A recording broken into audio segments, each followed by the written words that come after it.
And welcome into another edition of the Outsider Sports Hockey Podcast. We're going to have a first round playoff preview. This episode exclusively up on YouTube. So go ahead and hit subscribe there. Subscribe to the Outsider Sports YouTube channel and catch all of our podcasts up here. Now, we are diving into the playoffs. I've got Tom Leone and Mikey D with us as we have a bunch of just great matchups to go into here. Starting things off, the top seed President Trophy winners, the Boston Bruins, they take on the Florida Panthers. Now, the Panthers have been one of the hotter teams, but Boston is Boston. Guys, I'm going to give you the floor right off the bat. What do you think of this series, and do you think Florida has a chance? I'll just start it off because I already know how Tom feels about the Bruins, despite what he's seen this year out of them. I mean, do I think the Panthers have a chance? Honestly, I don't. I generally don't. I mean, I know there's a President's Trophy curse and everything like that, that makes teams skeptical of the playoffs. I know the playoffs are a whole different world. Trust me. I totally actually don't trust me because I haven't seen much of it from my team, but I know it is a whole different world. But at the same time, this Bruins team just looks different. I mean, they are a record-breaking, once-in-a-lifetime kind of team, and I just don't see a team like Florida getting in the way of the run that they deserve to have. I could definitely see the Bruins, taking care of business quite easily in this series. I would definitely take them probably in 5 games. Yeah, and as Mike has prefaced the conversation, what I said last week, Ben, to you when we, in our last week in our pod, I did say my mind has completely flipped on the Boston Bruins, and it was the Bertuzzi trade starting, and I've come to my senses. A lot easier in February, late February, early March to be like, you know what, they'll slow down eventually, and they might, history has shown that, there'll be a first round exit. But I agree with Mike. I think Florida really, really pressed to get into the playoffs this year. Could they win a game early in the series? Sure, baby, it's the NHL playoffs. Anything can happen, but I truthfully believe that Boston will advance in either a sweep or in 5 games. I expect the games to be closer. I don't think Boston's going to roll over Florida. I mean, they really haven't rolled over anybody in any game they've played over the last couple of months. I think every game will be close. I think Florida will have their chances, but I just think at the end of the day, it'll be a situation where Boston just ends up on top. So yeah, Boston in 4 or 5 for me as well.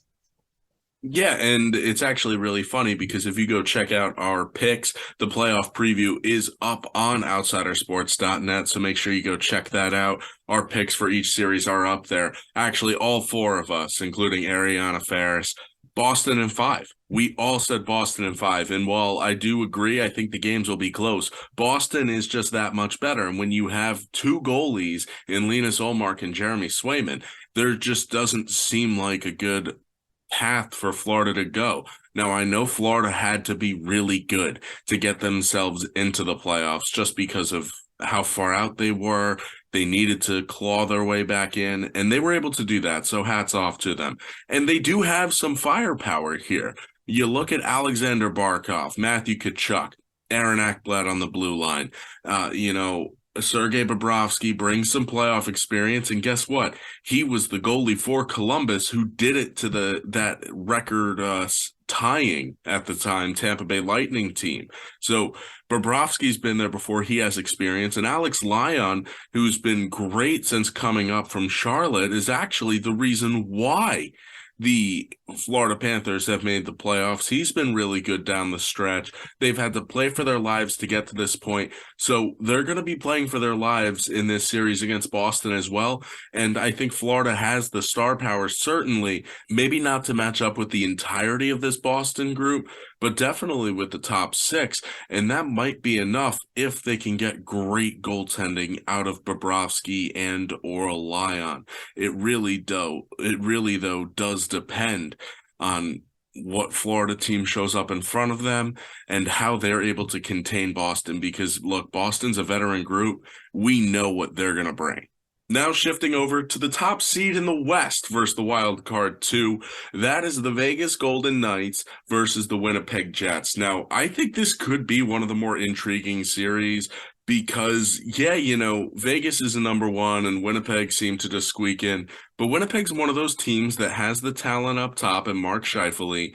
And, Connor Hellebuck, I would say, is the best goalie in the West. So certainly pieces for Winnipeg to go out there and make a run. This is a team that has had some success in the postseason, but Vegas, they're the 1 seed. While they may not look like the best team on paper, they've gone out there and they've consistently been the #1 team in the West all season long, outside of maybe a 2-week stretch where Dallas crept in there. But guys, what are your thoughts on Vegas and Winnipeg and how this series is going to shape out? I love me some Vegas Golden Knights. I think this has the prospects of being, an intriguing series and possibly going 6 or 7. But I just feel that Vegas is going to be too much for Winnipeg, especially, their lineup depth specifically and the defense. I think the game will be a little, the game will favor Vegas, whether, it's more open. They have more star power up front. Winnipeg's kind of older in their star power than, Kyle Connor and Nikolai Ehlers, who's starting to pick it up a little bit. But I like Eichel. I like Carlson. I like Marshall. So I like all those guys in Vegas. I love Alec Martinez and their other D-men, McNabb. And I think they've just been so consistent this year. I think it's going to carry into the playoffs. And I genuinely believe Vegas wins the series in 5. I know Hellebuck's probably the best goalie in the West. I just think that Winnipeg is not playing their best hockey heading into the playoffs. And that's why I think Vegas just rolls them and wins it in 5. Yeah, Winnipeg actually fell out of the top 3 teams in the Central for Colorado, who had just been lingering and hanging out in the back. But Mikey D, what are your thoughts going into this series? Do you think Winnipeg has a shot? I mean, I think it would be, a stretch to say they don't exactly have a shot. I think it's just one of those, teams and series where it's going to be a goaltending series. Connor Helly, he's the guy. He is that goalie that can help, advance them into the next series if he plays good enough, in the net. But at the same time, this kind of team reminds me kind of like of last year, like Jake Ottinger and the Stars last year. Like, I think the only formula they had was really good goaltending. Obviously they had talent, but the goaltending was just so good during the year that got them to that playoff spot. And then, it wasn't a perfect formula and they lost in the first round last year. They came up short. I think that's kind of like, I could see this happening with this Winnipeg team, especially against, this powerful Vegas team. They're so talented. Vegas, they deserve the #1 seed this year. It's just it was basically just goaltending versus star power, and can I trust Helly to get it done? I don't think so. Especially how good as well that their goaltending is doing. Also, it can match up,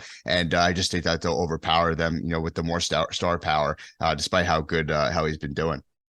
Yeah, I agree. I think Vegas wins this series, but I do think that Winnipeg is going to push this to 7 games. I think that Connor Hellebuck is going to be able to steal a couple games. I think Vegas's offense can be suspect at times, and it is important to note that Logan Thompson has still yet to resume skating, so it will be Jonathan Quick in between the pipes for Vegas's postseason run for the foreseeable future. It does not look like Logan Thompson will be back, so that could be a question mark. Can Jonathan Quick be good enough? We've seen him be great in the playoffs, but will it continue?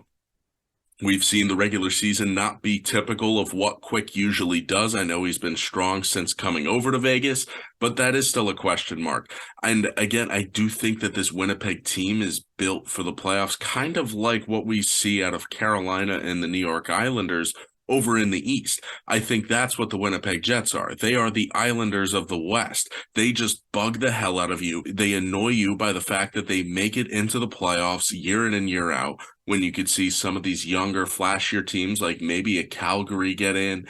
But no, we have to deal with Winnipeg and their good goaltending and a defensive style that they're going to play, and maybe gutting out 2-1, 3-1, occasionally a 1-0 win. But I think Vegas is good enough to knock them out earlier on, unlike some of those other teams over there in the East who are playing against each other. So one of them has to move on. You look at what these Winnipeg Jets bring to the table, though. Scheifele can score. He's a playoff player. Blake Wheeler is a whale of a player. I like what the Winnipeg Jets are able to bring to the table physically. And again, I'm not going to count out Connor Hellebuck, just like I'm not going to count out any of the other great goalies. I think that is worth something. While the Vegas Golden Knights win this series, it's going to go 6 or 7 games. I think 7. Bold. I I like Listen, it though. I do. yeah. I mean, I love game sevens and watching them, but I think we're gonna be in our own little world come late round and late in the series in the first round. So, you know, less attention on some other series would be nice as well. Yeah, who knows? Who knows? We will get into our picks for that series that Tom is alluding to. But now shifting over back to the East, this is the top seed in the Metropolitan. The two teams I was just talking about in reference to the Winnipeg Jets, the Carolina Hurricanes, the top seed in the Metro, versus the first wild card team, the New York Islanders. This is going to be the best boring series, I think. This is going to be a great battle. All of these games will likely be very close. Now, I think that this is a very interesting matchup because the three of us, now Ariana did pick Carolina to win this in 7, but the three of us have this series going 6 or 7 games. All 4 of us have it going 6 or 7 games, and the three of us are taking the New York Islanders, the wild card team here. Guys, why do you think the Islanders will beat the Carolina Hurricanes, who are not only the number 1 seed in the Metropolitan, but the second best record in the NHL? I think it's just simple to say it's like one of those perfect matchups that the Islanders could have asked for. And like you also know, obviously, I know I got to give my props to Carolina, everything like that. I mean, they outlasted our Devils and got to and finished as the champions in the division. But at the same time, this team, for the most part, got a little depleted. They lost their best star power in Svechnikov, and they were kind of like on an inconsistent road to end the season. I mean, if you could argue and say if Svechnikov was there and they were on the same rolling power. I get it's the regular season, anything can happen, and it's kind of hard to do it in general. But if you look at it, how good they were playing, throughout the year until this last final stretch. You'd think that they would have ran away with the division, but they didn't. It came down literally to the last game, and they just pulled it out through the thick of their teeth. And I just don't think it's a good matchup for them.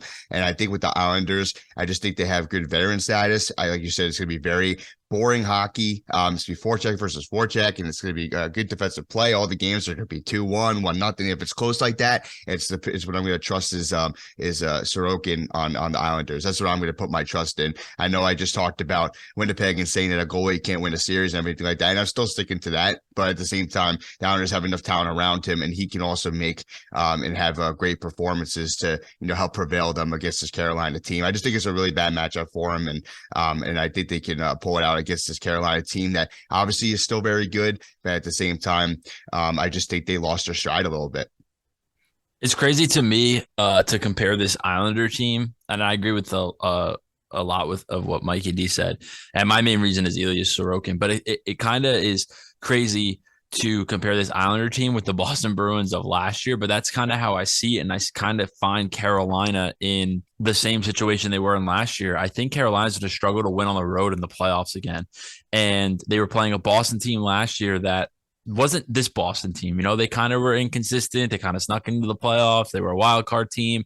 They had an older veterans on their team. They were a little banged up, but their goaltending was more inconsistent, but they took Carolina to 7 because Carolina failed to win on the road. I think the Islanders are going to take Carolina to 7, but similar to the Rangers series of last year for Carolina, Carolina is going to be going up against a world-class goaltender, and that is Ilya Sorokin. So I think the Islanders have a better chance to steal a road game in this series because of their goaltending than Carolina does. And because of that, that's why I'm choosing the Islanders in 7. It has little to really do with the specific players. I think both teams implement their own systems. I think both teams are going to be really good at home, and whoever's at home early in the series is going to win the game. And then, like I just said, Islanders, because of their goaltending, steal the road game they need to win somewhere in the series.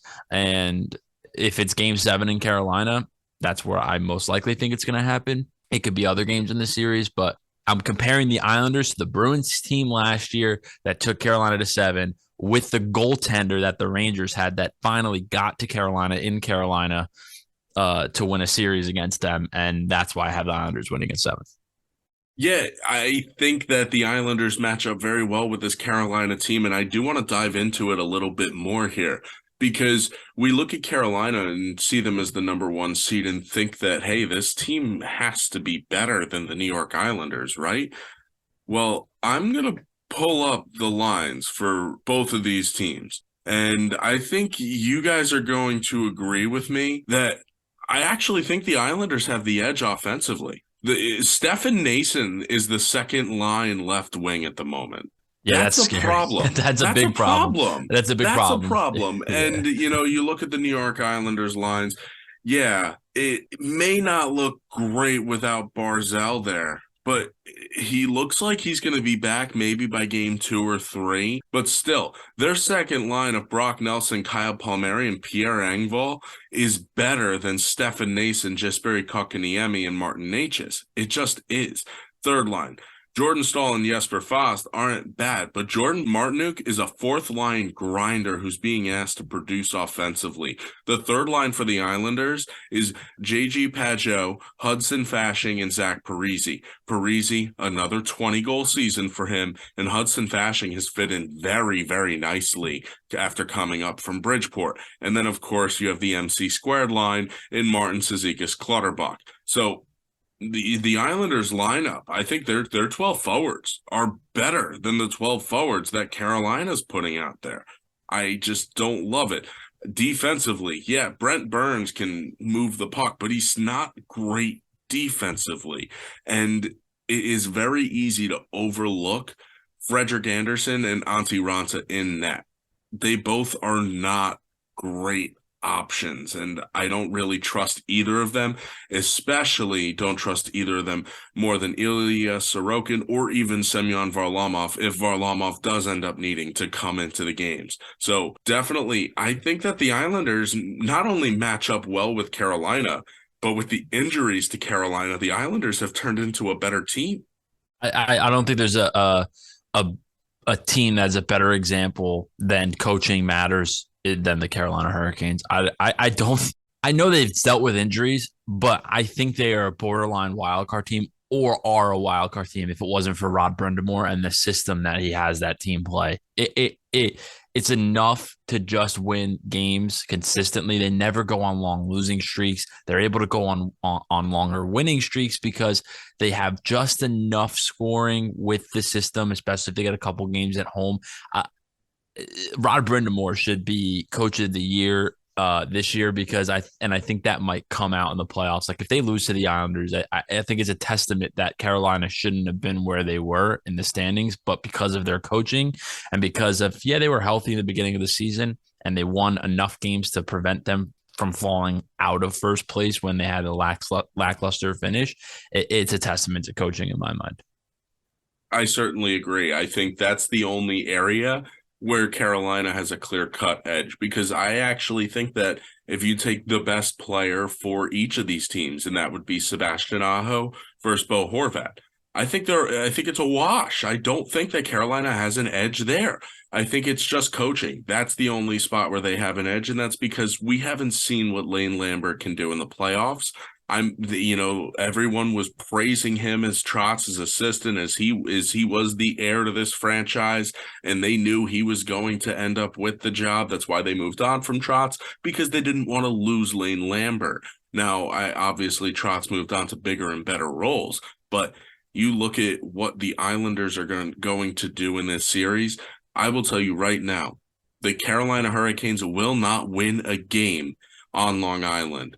This is the first playoff series we're going to see at UBS Arena. I cannot wait to see how loud it's going to be because of how loud the Coliseum was. And that was just like, I believe, a 12,000 seat arena when I was there, and they weren't even at full capacity. I think it was like 95%, like they were allowed to go to because of restrictions still.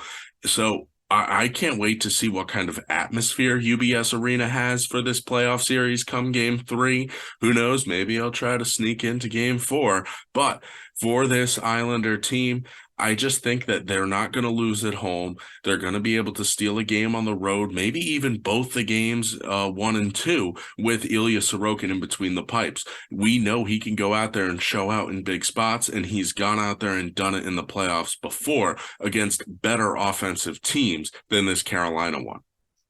That's all you're getting from me. I'm not praising the Islanders any more than Ben already is. So you've gotten my good taste. I'm picking them to win a playoff series. That's about as far as I will go, people. But I agree with you, Ben. I'll say I agree with you, but I'm not going to have the words come out of my mouth that they're going to steal games in Carolina. I mean, I said they're going to win the series. That was enough. I'm not going into it. That means they have to steal at least one in Carolina. So, Mikey D, how do you see this series playing out? Because again, while we're picking the Islanders, and while I'm saying that they look like the better team, how do you think they play out? This plays out. How do you think they match up with Carolina?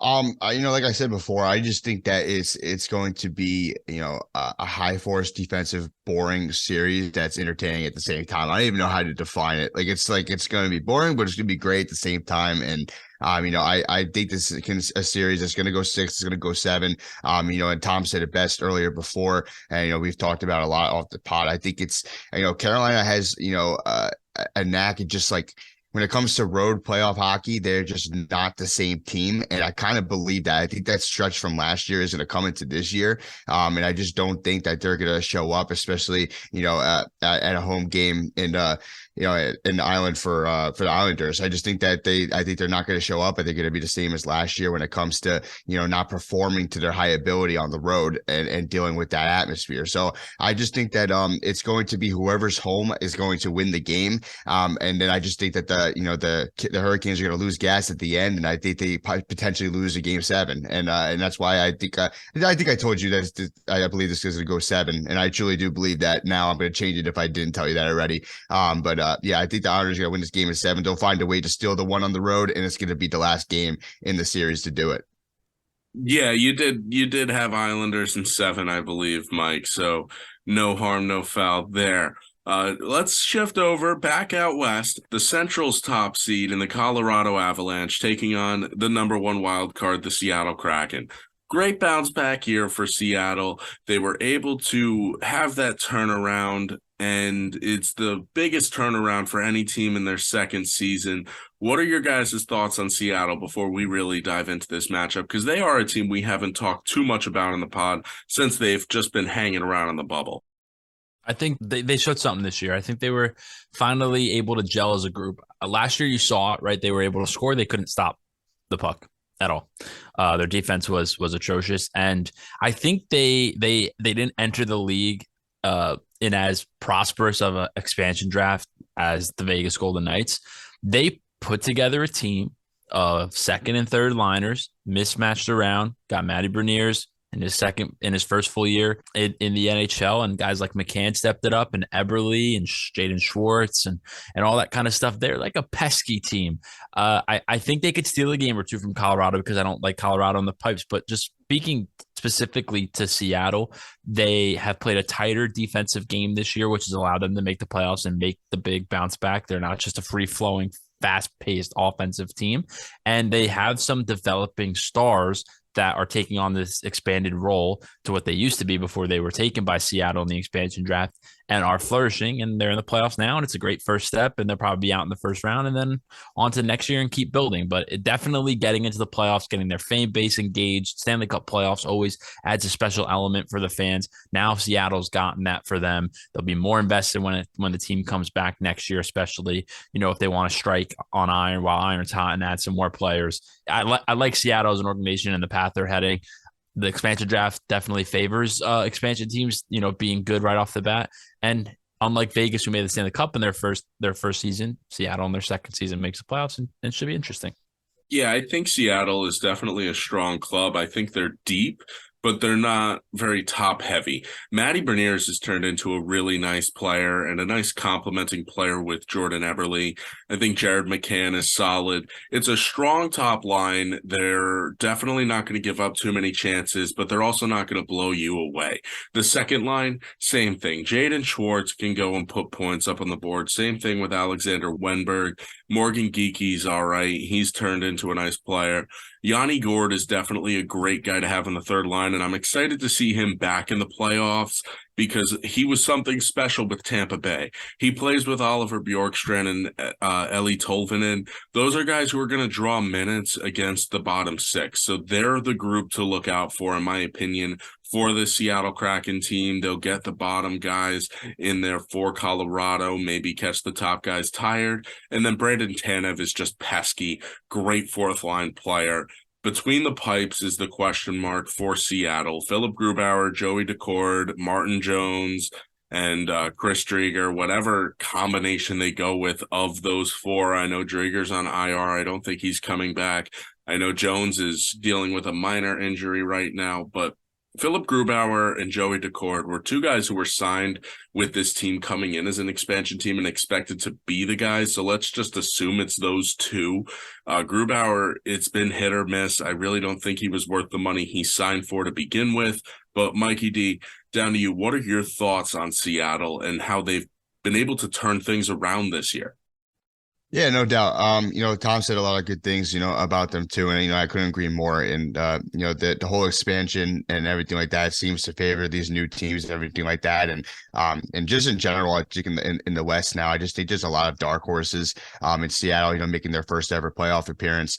I think that, they definitely could be one of them because I think the West is wide open with talent and anything can happen, obviously. We saw what happened with the Golden Knights in their first year. Why not happen with Seattle as well when they finally get there? But besides the fact they just do have a lot of underrated talent. I think it's really good for the city. It's good, good for the NHL. A new team. In their second year, they're definitely getting things done, and they're in the playoffs already. It makes the expansion a really good idea. And then as much as the NHL is going to expand over the years, if it continues to do so, it's been 2 for 2 so far since it's done it. In our recent time. So I just think it's it's really good for Seattle. I think they have very underrated talent, and I think this is going to be a good series regardless. I know they have the champs, the defending champs, but at the same time, I think they can really put up a good fight because just as much as they have a question mark in net, Tom said it also is best. Colorado has a question mark in net too. So I think that they could definitely put some goals on each other to be a very, unlike the Carolina Islanders series that we were just talking about. I think this series is going to have a lot more fun goals and a lot more talent and more fun hockey than boring hockey. And I think that it could definitely go down to the wire in this one. Yeah, Mike, I do. This is going to be a lot of fireworks, right? There are going to be goals scored in this series. We talked about the West just always feeling like the more wide open style of play when we talked about conferences growing up. But really, this series, I think, is going to be that. Now, looking into this Colorado-Seattle matchup, Tom, we'll go to you first. How do you think this matchup really plays out, and what do you think of Colorado? I think Colorado wins in 5, and I got to give you credit, Ben, for when we first started recording this pod, you were just constantly on Colorado. They're the defending champs. We got to keep an eye on them. We got to talk about them because they're eventually going to get to where they need to be, and they're going to be able to make another run. I think this is a perfect first round matchup for them. If they ran into Minnesota, if they ran into Dallas, one of those teams, I think it'd be tougher on them in a first round because of their goaltending. I think Seattle's a perfect matchup for them. First time that organization's made the playoffs. It's a bunch of, like I said before, second and third liners, no real superstars on that team. Goaltending is a question to your point earlier, Ben.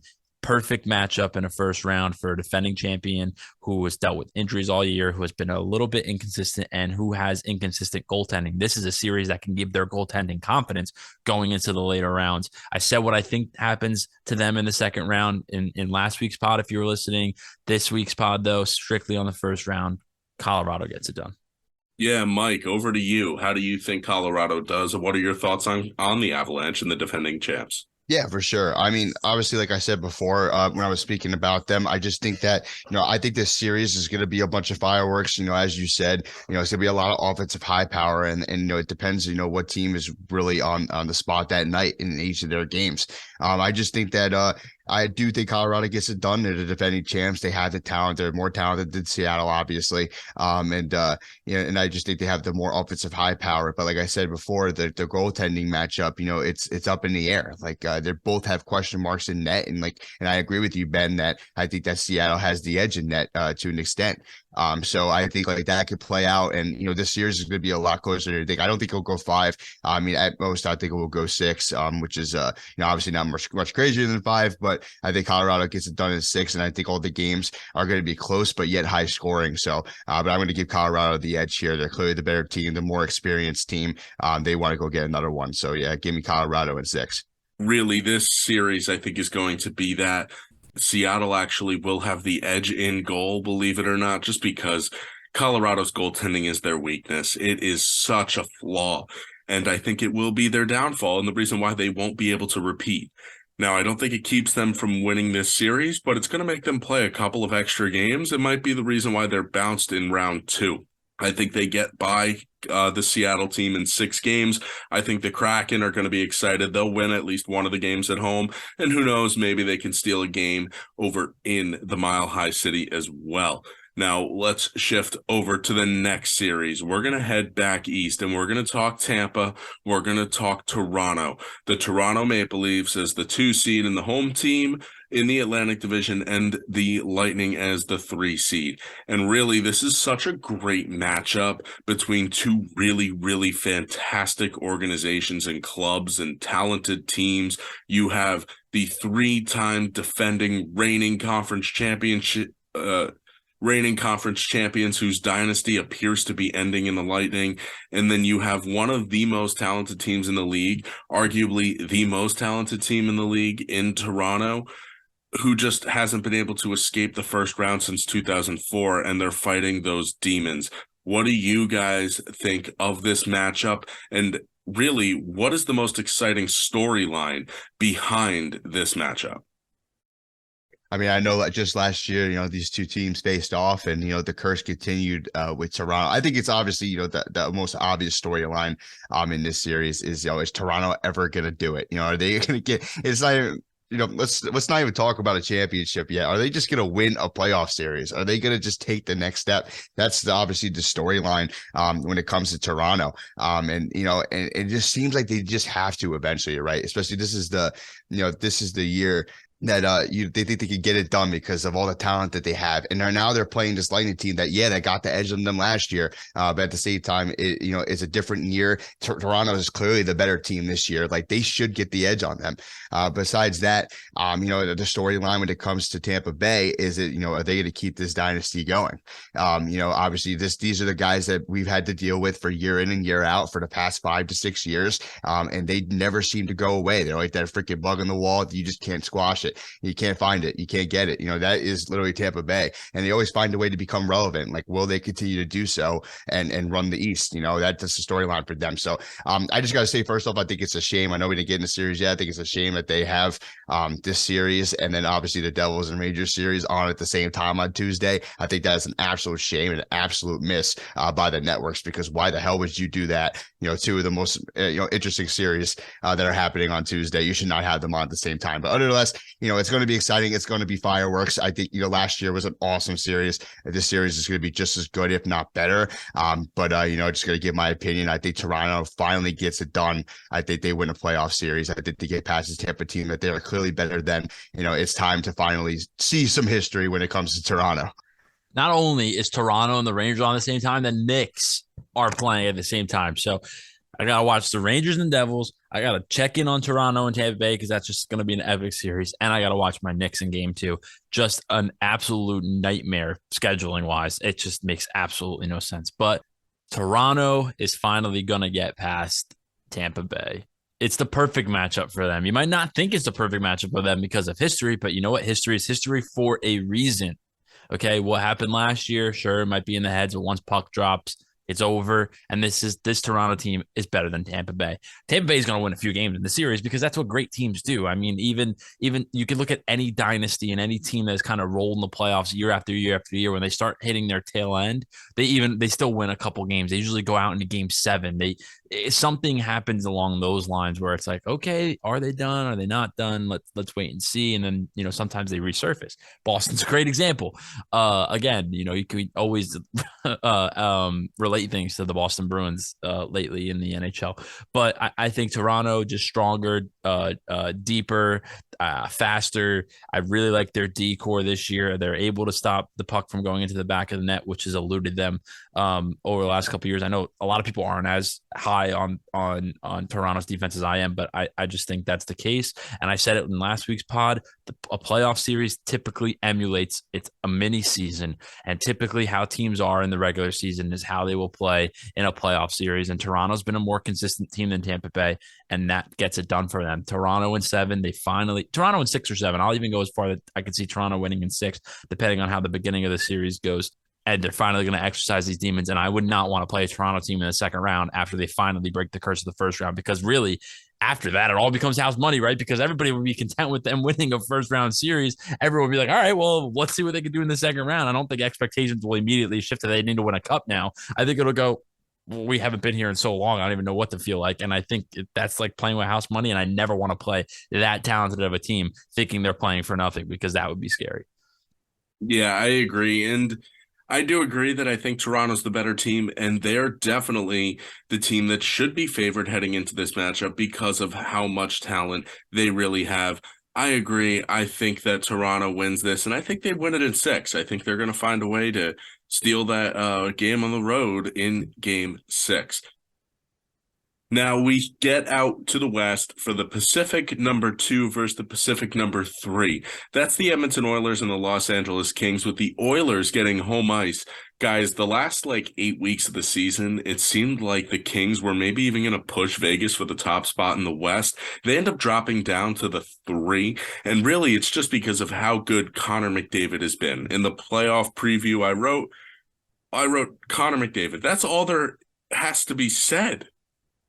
Heading into this series, it's Connor McDavid. If he plays well and he drives the Oilers and continues his pace that he's had in the regular season into the playoffs, the Kings won't be able to keep up. I don't care what the Oilers have in net, what their defensive situation is. The Kings just simply don't have the firepower to get into a slugfest with Edmonton.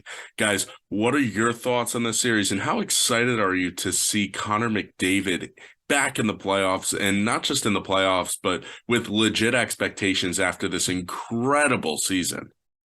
I think anytime a superstar and the best player in the world is on the biggest stage, it's so beneficial and so exciting to watch. I truthfully wished that the game started earlier out West, because I would love to watch Connor McDavid more. I feel like on the East Coast, we don't get to watch just how special he is. It's more like seeing highlights. And that's why when these playoff series come around and it's intense games, I do enjoy staying up late and watching a guy like Connor McDavid play. I know the big thing is Connor McDavid when it comes to Edmonton. And right off the bat, I'm going to tell you, I think Edmonton wins a series. I think in 6. LA was like my dark horse, but they ran into Edmonton and they are no longer my dark horse for sure. So I'm going to move away from Connor McDavid, and I'm going to say that I believe the best trade deadline acquisition was Mattias Ekholm for the Edmonton Oilers. He has bought a presence. He has brought just such a defensive mind and big body to Edmonton that they've been missing. And I think it's a move like that. It's a personality like that, a player like that, that can just get the right type of play out of a defensive group that has always been so offensive, so quick. They replaced Tyson Barrie with him basically. And Tyson Barrie was always that push for offense guy, but they kind of had that in Darnell Nurse. And they needed somebody to just go in, be big, physical, on the boards, win 50-50 battles. That's what they got. And I love that about Edmonton this year. Draisaitl's a beast. Can't go unsaid. Evander Kane's starting to play with his feet again. Hyman, Nugent Hopkins. They are so good in the West. I think they're the team to beat out there. I'm so excited for this Edmonton team. I'm so excited to watch Connor McDavid and Leon Draisaitl in the playoffs. And I'm finally excited to see Edmonton finally exercise their demons, right, with the best player in the world, and make it to a Stanley Cup this year, because I totally think it's possible. Yeah, I actually wish I brought it up sooner, because we didn't talk much about the West, just because the West hasn't been that good.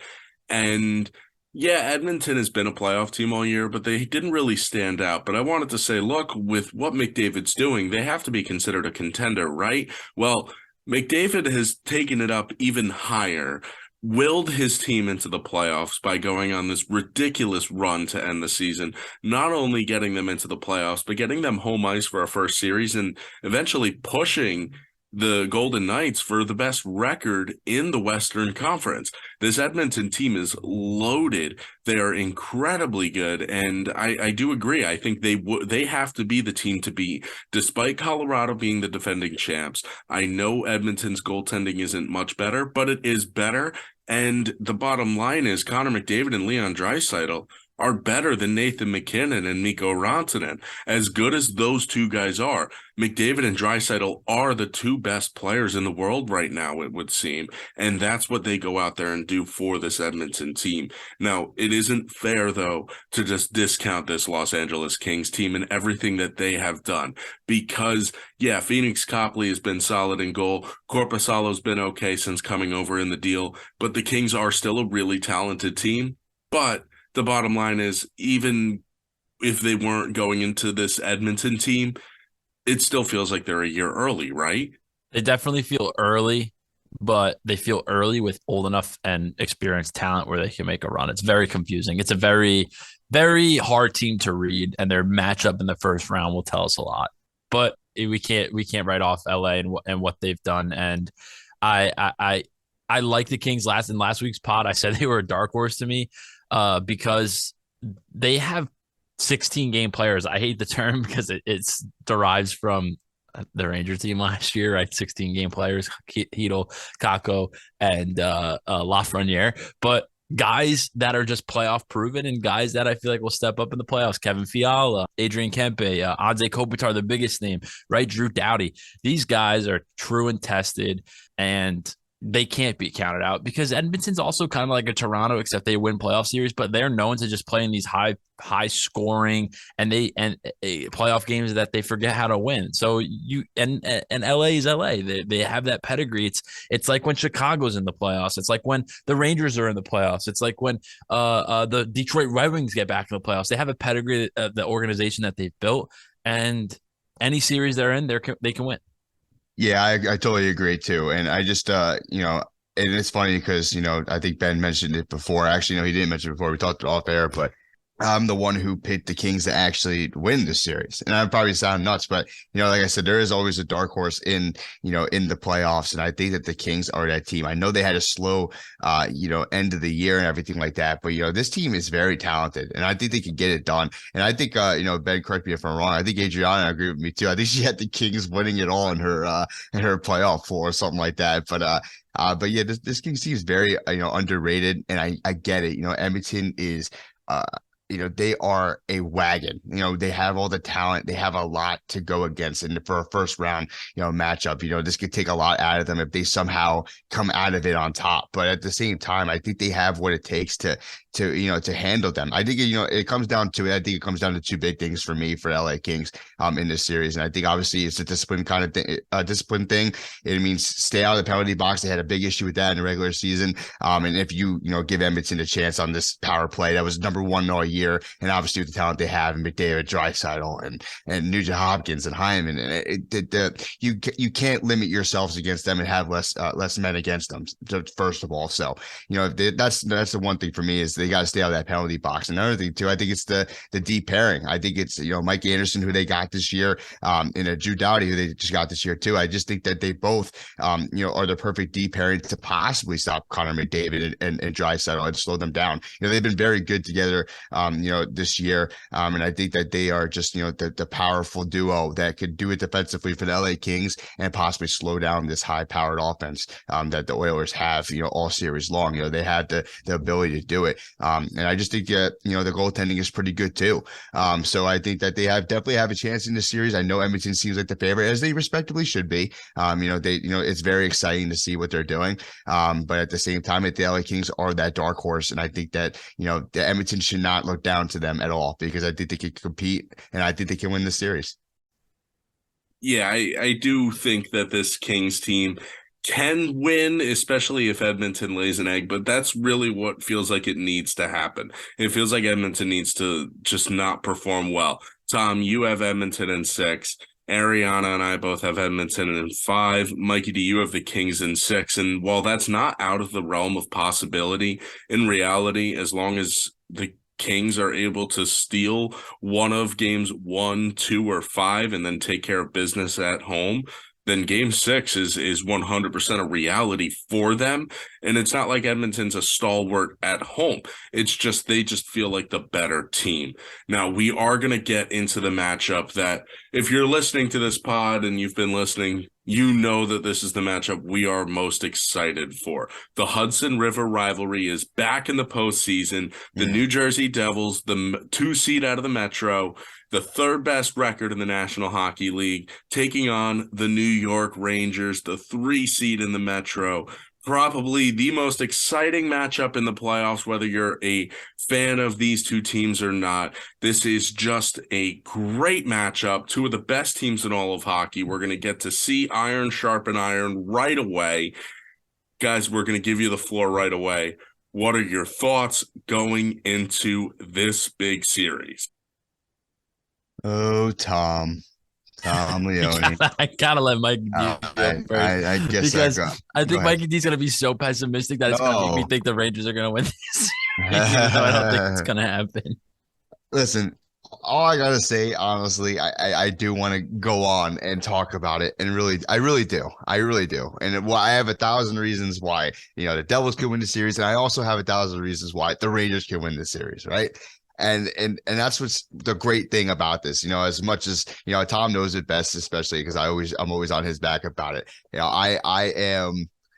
I wouldn't say I'm scared, of this series because I told Tom I think this is the better matchup for them in this, to start out in the playoffs, and just respectfully how well they have been doing against them this year. And I do think to a certain standpoint, I think that the Devils, have a little bit edge on them if they could play up to their level. But we've seen a lot of inconsistency in them, so let's just leave that out of the picture. But at the same time, this Rangers team is they're very experienced. They got the talent. Their youngest guys are also debatable. Their biggest stars on the big stage as well, which we have not seen that out of the Devils. Obviously this is the first time we're going to see Jack Hughes and Bratt and every single one of these guys except for a few, such as Timo, that have been in the postseason already. None of these guys have been there already. It's a whole different world. So I would like to believe and have expectations that they're going to show up like they have all season, and I believe they will. But at the same time, experience wins it sometimes, and that's why I picked the Rangers to win in this series. I'm gonna be there on Tuesday for Game 1. I'm so excited. I've never been to a playoff game in my life, while Tom has been to about 50 in the last 5 years. So it's a whole different world for me, and I'm very excited. I think it's gonna be a great game. It's gonna be a great series, and I was gonna say, to cut it short, I really believe this game is going to go to 7 games. I know a lot of these series, they believe you can go to 7 games. It's going to be competitive, but I generally feel the series is meant to go to 7. And I honestly don't know, who's going to come on the upside of it. And that's why I picked the Rangers, because of the experience and obviously the talent and how good they are, because, I've seen them win a series. I haven't seen the Devils win a series in quite some time. So I think that's why I picked it like that. But this series is going to go to 7. I want to say, I don't know who's going to win it. I wish I could say the Devils, but, my gut is going with the Rangers, not to be a pest eater, but just because, of the experience and the talent that the Rangers have. This is what aggravates me when friends and very close friends and a group of people aren't all fans of one team. I'm gonna be there. I'm gonna sit there Tuesday. Mike made a great point to open. I've been to so many great playoff games. I had the ability, and I'm so grateful to see Artemi Panarin's game winner right in front of me. I was 4 rows up, right in front of me against last year in Game 7 of the playoffs. I saw the Rangers clinch against Montreal back in 2015. I've been to some bad losses in the playoffs. I've seen overtime losses. I've seen St. Louis overtime win. I can go on and on. I've been so grateful and lucky for that. And now I have to sit there on Tuesday when two of my closest friends are going to their first playoff game as fans ever, and I have to sit there. And if the Rangers win, I'm going to be happy the Rangers win. But at the end of the day, I have no control of the Rangers. I don't know the Rangers players, and it's a hockey game, and it's like my buddies are spending their hard-earned money. You're going to this game, and if my team wins, they're going to be so pissed. It's almost like it's the beauty of sports, but it's also that part where you're just like, why can't we just all root for the same team so we can be happy together and be in misery together? And that's one of the things I hate about when these two teams play each other. It's because all my friends are Devils fans, I don't have one. I have one close friend that is also a Ranger fan, but it's us two against everybody else. And you kind of sit there, and I know this isn't about hockey, and you're kind of just like, at the end of the day, you're like, it's just a hockey game, right? Like if your boys are happy, I mean, they're happy. Sure. I don't want the Devils to win, but if after 12 hours or 24 hours and the Devils are playing in round 2 and they beat the Rangers, I'm not going to be that upset. And That's my soft side right there. Now I'll start talking about the actual series, but definitely something that sucks. I like the Devils in this series. I think the Devils are faster. I genuinely think that they have more talent than the Rangers up front. It's close, but I just think they have the edge. The only way the Rangers win the series is if Igor stands on his head, and I truthfully believe that the Rangers need to muck it up. They need Igor to beat Igor, and they need to win a series like they beat Carolina. They didn't deserve to beat Carolina last year, and they did because they won their games at home, and they stole a road game because our goaltender was on fire, and we put pucks in the back of the net against a subpar goalie. It's the only way the Rangers win this series, and I just don't see that happening. I think this is the perfect matchup for the Devils in their first playoff series because all these guys, most of their team doesn't have any experience other than their decor, like Marino and Hamilton might have played in a series here or there, and and Timo Meyer. Palat and Hall are the names on the top of my head that have actual playoff experience. And I think getting a rival in round one might just be exactly what they need to make it a magical season and go on a run. Like I saw my team go on last year. The Rangers got a Penguins team. They got Crosby, someone that Ranger fans hate, that these players have heard about, or, we had the Rangers have the beauty of having some fans on their team. Adam Fox was a huge Ranger fan growing up. So he knows that element of each team because he watched those playoff runs early in the 2000s. So he doesn't like the Devils. He doesn't like the Penguins, but if I'm a Devils team and I went to go play the Islanders or played Carolina, I might have been shell-shocked by the playoff moment, but this almost has an extra feel with the Rangers. They've stepped their game up against the Rangers. I mean, I think twice this year, the Devils have played the Rangers on one of their bad stretches of hockey, but then showed up for that game and lost the games in between them because they just play up to the Rangers. And now it's their first playoff series. I think it's perfect for them. It could just totally, if they win this series, which I think they do, could just propel them because they're both better than both these teams are better than the Carolina and the Islanders. So whoever wins the series is going to the Eastern Conference Final, and then anything can happen. So I think the Devils win this in 6, and it's tough for me to say that, but I just think it happens. I think they get by Igor because Igor seems to not be Igor against this Devils team, and as much as it pains me to say, I think that's what's going to happen. And I'm just hoping for a good series. I hope a ref doesn't decide a game because that's what I don't want to hear Twitter. I don't want to look on Twitter and hear Devils or Ranger fans being like, we lost this series because this happened. This ref didn't call that or that. I don't want to hear any of that. I just want it to be a hard-nosed series where both games, whoever wins the game, the team deserves to win it. Yeah, let's just see hockey. Let's just see hockey. Yes. And, a couple of things I do want to touch on. And it's going back to that preview pod we did before that final meeting in the regular season. The Devils have always shown up for the biggest games. You even go to that Boston game at the end of the regular season. That was a big game, and they went down 2-0, but they still showed up and competed for 60 minutes. That game at the end of the regular season against Washington, they go down 4-1. They very easily could have just packed it in, said, you know what?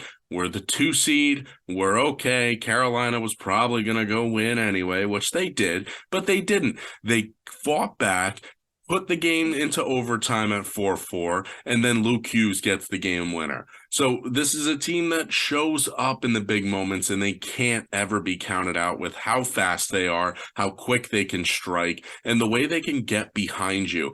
And Tom, I don't know if you believed it when I told you this or when we were talking about it, about these guys getting better at avoiding the hits, putting themselves in better positions, and really putting themselves in spots where they can duck under or evade some of these hits. But you saw that on display in that final meeting in the regular season. These guys are shifty, they're quick, and they're hard to get a hold of. Listen, I agree, and I saw it. The thing that I will say though is genuinely with the teams not playing as much, and the series in the past that the Rangers and Devils have had, the teams were in the old playoff format. They played old schedule format. They played 8 times a year. You really got a feel of what the teams were and who would win those series and if it would be tight or not. This is 4, right? So we're just kind of going off. They only played 4 times, and they were very spread out. I think maybe one of them were close to each other, but they were extremely spread out, almost different quarters of the season, right? Well, and that's 4 games. Only one of them was played with Timo Meyer, Vladimir Tarasenko, and Patrick Kane.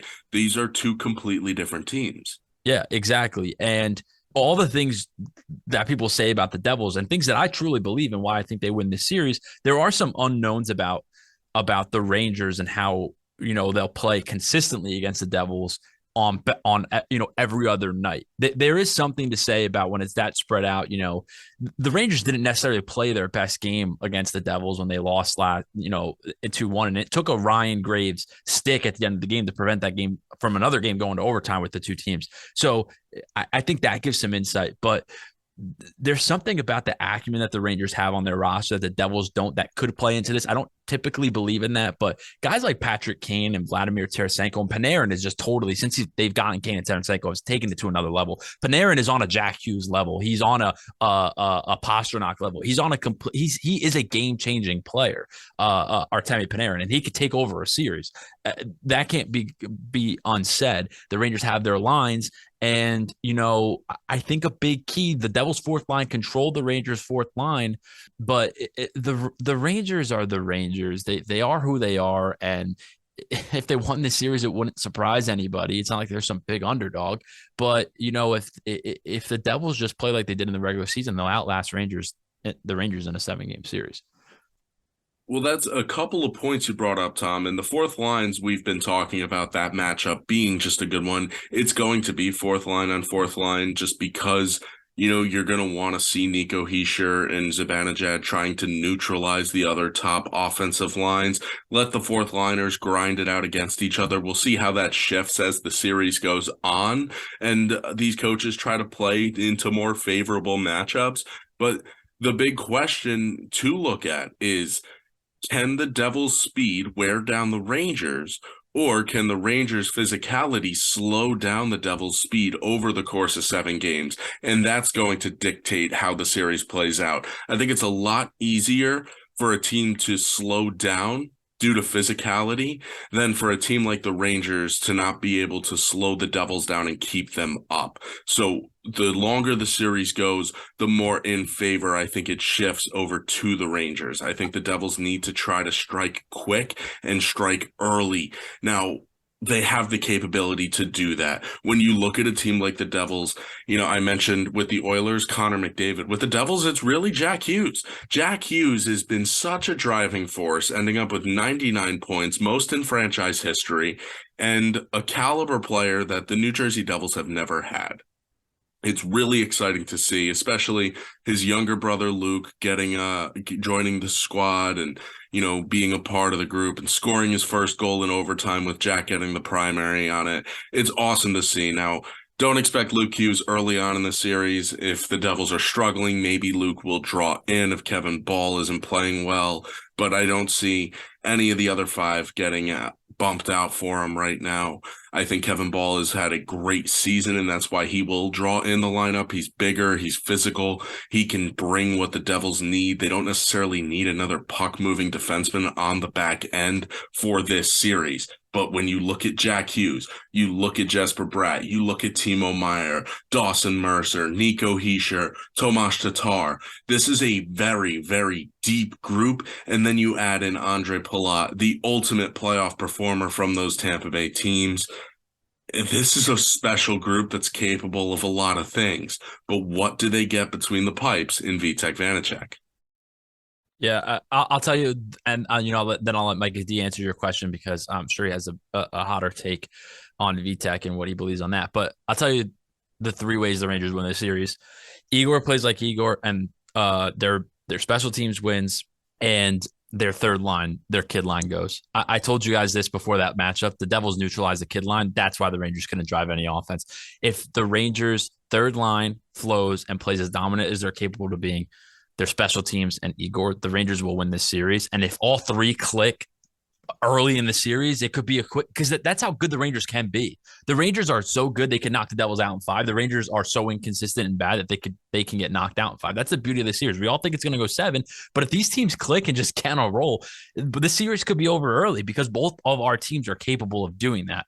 I don't think it will, but both of our teams are capable of winning 4 or 5 in a row against anybody who they're playing, even if it's the same opponent. So it's interesting, and between the pipes is a big thing. Yeah, I mean, Tom said it best too. I mean, I generally do believe that as well. I think that this series can go either way. I mean, I generally do believe it's going to go seven because I'm confused of which way it's going to lean. Like, I don't know if if the Rangers, like Tom is right, they can explode and they can be the best they could possibly be. If they're not inconsistent, and they can win this series in five games or 6 games, and the same thing can go for the Devils. It depends.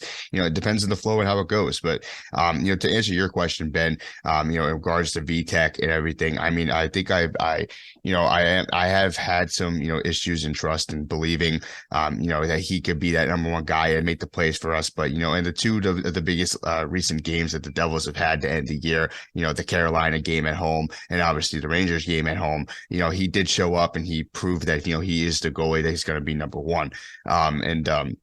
It's just the fact that, if the Devils, bottom six, helps him out. That's what it's got to be. Because if they trust him to make that spectacular and to steal a game, it's just not going to happen. I believe he can make those kind of saves, but asking him to do it day in and day out in a 7-game series, I don't think that's possible.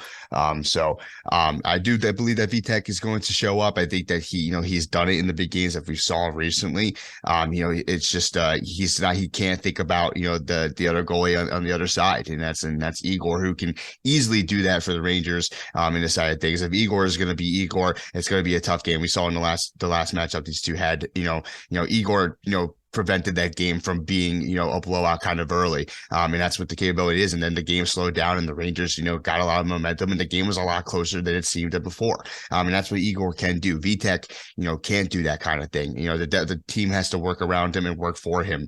But he is the guy that's got to be between the pipes. And then, if he needs to take a game off for whatever reason, we know, I think it's funny because, I think we saw the last of Blackwood. I know that Lindy Ruff thinks there's going to be 3 goalies in the meantime. But I think it's going to be Schmid. That's going to be a number 2 right now because he seems to come in at big moments and he always finds a way to shine. If that ever has to get to that point. Blackwood, it sucks because he's so talented. Schmid's got to be that number 2 guy going forward if we want to have a chance for whatever reason have to put in a second goalie in. Mike just made a good point that I want to touch on, and this is where our banter is going to start. We're agreeing a little too much. I just want to send a PSA out to Devils fans. The Devils are the faster team. In order for the Rangers to combat the Devils' speed, they're either going to have to be physical or they're going to have to open it up more. They are allowed to open it up more and trust their goalie. So if the Devils get more chances and Igor's making big saves, it doesn't automatically necessarily mean that because the Devils are faster, because the game's more open, and Igor's making crazy saves that the Devils. Igor is the only reason why the Rangers are winning. That's how the Rangers have to play against a fast team. They either have to get physical or they have to open it up. If you open it up, you can trust your world-class goaltender more than, let's say, the Devils. If the Devils like, oh, God, we got to open it up. That's when it might be getting back and forth, like the Colorado game early in the year for the Devils, was when the Devils have to open it up and they can't play tight on defense, and they get their defensemen, all of them up into the forecheck and things like that. Vitek and Schmid and Blackwood are a little less reliable than, let's say, an Igor Shesterkin or an Ilya Sorokin. So I think a lot of the times in hockey, when there's a faster team on the ice, they're automatically every game just assumed to be the better one, because what the Rangers do well don't necessarily pop out on the screen, right? The 50-50 battles in the corner and cycling the puck behind and getting it on the forecheck and clearing it out of their own zone. Those things don't pop. What pops is Jack Hughes going through the neutral zone in an open game and keeping the puck in and then chipping it around and then and it just looks like they're so fast. They're like, oh my God, the Rangers don't even stand a chance. And then they get a shot on Igor and Igor makes a great save and the crowd goes wild. It's like, oh my God, Igor's so good. He's keeping them in the game. Like, what the hell's going on? Like, we're the better team, yada, yada. Doesn't necessarily automatically equate to that. That game against the last matchup they had, it seemed like the Devils dominated from start to finish and were the clear better team. You look at the underlying stats, it was very close. It was an extremely close game, but the Rangers don't ever pop on the screen like the Devils do. And I think that could skew some perspectives. And in a tight playoff series like that, it could really annoy guys like us going on Twitter and seeing casual fans, because if something doesn't pop to the casual fan, they're just going to be so one-sided and their opinion is going to be so skewed. It's annoying, truthfully. Both ways. It goes both ways. Yeah, and, it is a fair point that the Rangers can open things up. I don't think they're going to, though, because at the same time, while you can trust Igor, if you open things up with the Devils and their speed, they are going to beat you in that game. They are faster. They're going to create more opportunities. You don't want to give the Devils more opportunities to score, especially because when they open things up, they're fast enough to recover more times than not. And that's why you've seen in the second half of the year, teams not trying to play that style. It isn't a coincidence that we're seeing the Devils play a more lockdown style, and it's because they've had to. It's the only way they're able to compete because teams are locking things down. They're clogging up the neutral zone. They're not letting the Devils get out in transition as much. But guess what? They still find ways to do it. So whether you open it up or not, the Devils are going to get their chances. It's just a matter of how many they are going to get. And I would think if you're the Rangers, even if you have Igor in net, unless you are in a position where you're down 2-0 right off the bat, keeping things tight, you are not going to open things up and let the Devils just run freely through the neutral zone, because that's what's ultimately going to happen. I think they've got to play tight, try to slow the Devils down and try to wear them down, and that's how they find a way to win this series. I don't think it's going to happen for the Rangers. I think the Devils win this series. And I actually think while they're all going to be close games, I think we get 2 or 3 overtime games in the mix here.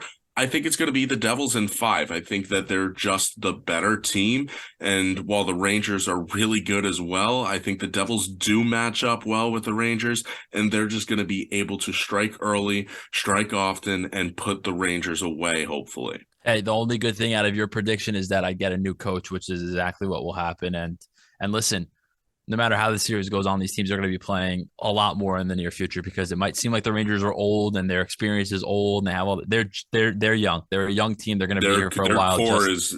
They have a young core as well. Just because, they don't have Jack Hughes, Jesper Bratt, Timo Meier, they still have Artemi Panarin locked up. They have a lot of these guys, Zibanejad. These guys are going to be here for years to come. This is not going to be the first time, if this format stays especially, this will not be the first time we see these two teams play in the first round of the next 5 years. 100%. And I told Mike this, and if he wants to chime in on this, the Rangers and Devils rebuilds were very similar. The Devils developed and hit on their forwards. The Rangers developed and hit on their defensemen. Fox, Lindgren, Miller, Schneider are our core defensemen. All of them are drafted and developed or traded for before they were NHLers and developed. And then we bought our forwards besides our third line. The Devils are like the opposite. They bought most of their defensemen and they developed their forwards. It's almost an identical rebuild, except the Rangers were a little ahead of the game because the guys like Panarin wanted to play here, and Zibanejad turned into a superstar center, and the Devils had to develop their forwards and then waited and then bought their defensemen. It's an identical rebuild. The Devils are definitely younger and quicker, but they're both going to be here for a while, to your point. You look at the Devils forwards, Bratt, Heischer, Hughes, it's like, oh, wow, they developed them. They're such a great development team with their forwards. And then you look at their defensemen, like Marino traded for, Siegenthaler traded for, Hamilton bought. You look at the Rangers, like, oh, wow, they developed Fox. They developed Lindgren. They developed Miller. They developed Schneider. And the only one they bought is Trouba and Ben Harper and whatever. And you're like, oh, they can develop D-men. So, like, they followed similar paths, just different groups of players. Yeah, definitely. Now, I do want to shift quickly and talk about the last series. The two teams in the Central, the 2-seed, 3-seed, 2-seeded Stars, 3-seeded Wild. Tom, I know you're a big Minnesota guy. You're the only one here out of all of us picking Minnesota. Why do you think the Wild can win this series with Dallas? Matt Zuccarello. No, I'm joking. We should have done the Devils Rangers last. That's my. Hey Ben, next time we're doing Devils Rangers last. I'm just messing. No, I think Minnesota can win this series because. Truthfully, you ever just get a feel sometimes and it doesn't come from any type of knowledge of the actual game that you're talking about. I just like Minnesota. I like Kaprizov. I like Zuccarello. I like Gaudreau. I like Hartman. I like Eriksson Ek. I like who they have. I like the fact that they can just lock down a game. I think their style of game fits in the NHL playoffs. And I could just see them winning this series because they're one of those teams that I think can get forgotten about. And then come playoff time, they're like, like the Dallas Stars last year with Ottinger and stuff like that. Like, you just never really know. And I think this is a perfect matchup for them. I think it's a tight series. I think this is another one that goes 7. And I think Minnesota comes out on top. Yeah, it's hard to argue with. I believe it was 7 goals in 6 games for Kaprizov last year. So Just crazy. really he's a play. He's a guy who loves to score, and he loves to score in the spotlight. Now, Mikey D, we'll kick it over to you because I know you've been the highest of all of us on the Dallas Stars. You have Dallas in 6. What do you think about the Stars? Why are they going to win? Yeah, so like like I said about last year's series for them, like it kind of seemed like it was just on the shoulders of Ottinger, and they were kind of like a goalie first team. Need him to be perfect in order for them to compete. I think that that changed a lot this year. They got a lot of great additions. They obviously got Max Domi, and Jason Robertson has been playing at a whole different level this year, and everything. They're just a very all around talented team. It's not just Jake Ottinger, which is a very big plus. And like I said, goaltending is one of the most important positions and spots on the ice for a team. And the fact that he's playing well, and now he's finally got a supporting cast that that he could trust, and that works. And we saw it all regular season. I just think that Dallas has been very under the radar this year, as much as they have been good. I feel like teams don't want to count them in as a contender, but I definitely think they should be. I think they're a very well balanced and very competitive team. So that's why I got them in the series in 6. But I'm not going to count out the Wild. That's why I wanted to go to 6 games. I just think Dallas is just good enough better that they should be finished in 6, because they'll steal a couple of road games from Minnesota, because I just feel like they're a little bit inconsistent. But they do have the talent. I'm not going to bash Minnesota by any means. I wouldn't be surprised if the series went to 7 by any means either, because Minnesota is a very competitive team. They always find a way to compete when they get into on the big stage as well. So but I just think it's Dallas. I think this is the year to get back. And they seem the most balanced that they have been, and I think that's why they get this series done in 6. Yeah, I think that for Dallas, they are the most complete team out of the 3 in the Central, including Colorado. I think heading into the playoffs, they are the most complete of these 3.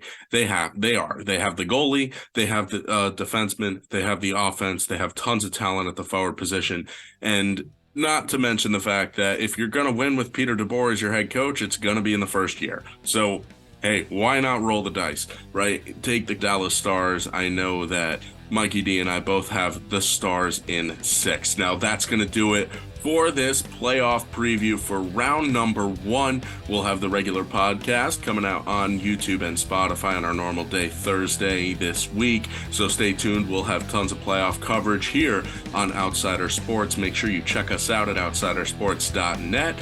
Follow us on Twitter at OutsiderSports3, and find us on YouTube by searching Outsider Sports.